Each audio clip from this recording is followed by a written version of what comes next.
L'affaire d'exportation de charbon fin par la société minière Essakane SA continue de faire des gorges chaudes. Une affaire supposée de fraude d'or estimée à coût de milliards de francs CFA. En effet, les faits remontent à décembre 2018 où 32 conteneurs de charbon fin propriété d'Ayam Gold et Essakane ont été saisis par la Brigade nationale d'antifraude de l'ordre à Bobo Dioulasso.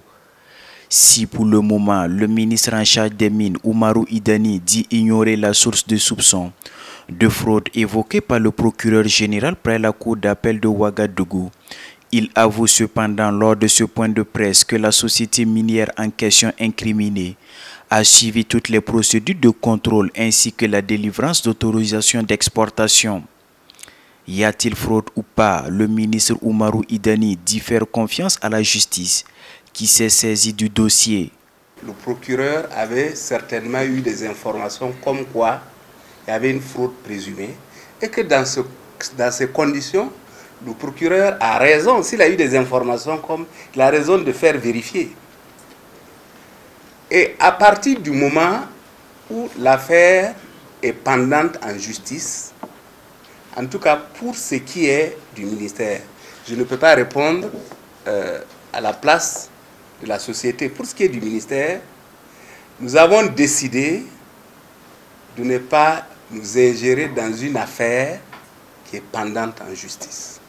Après investigation, la Brigade nationale antifraude de l'ordre a produit un rapport en janvier dernier où elle faisait état d'absence d'infractions de fraude à la commercialisation de l'or et d'autres substances précieuses.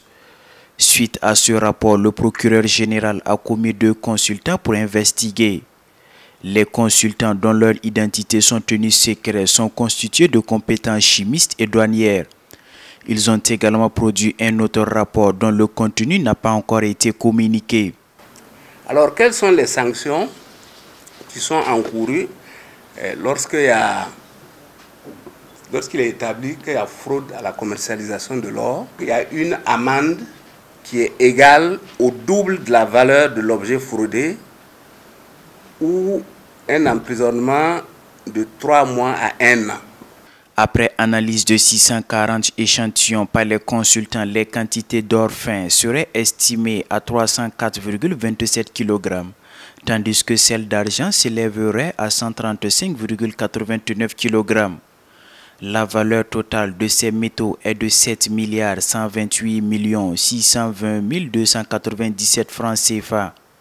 Les royalties représentent 4% de la valeur totale des métaux et les 70% des royalties a été versé comme avance et s'élève à 199 601 370 francs CFA. Pour garantir une transparence dans ce litige, le ministère propose de faire recours à un cabinet d'expertise indépendant ou même d'un arbitre neutre comprenant un métallurgiste spécialisé en chimie minérale, d'un juriste et d'un expert douanier.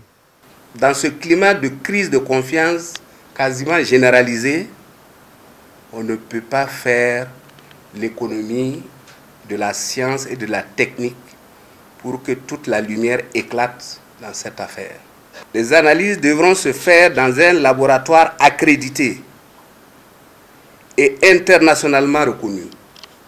Cette option pourra avoir l'avantage de défendre les intérêts réels de notre pays et ramener la sérénité et la confiance dans l'opinion.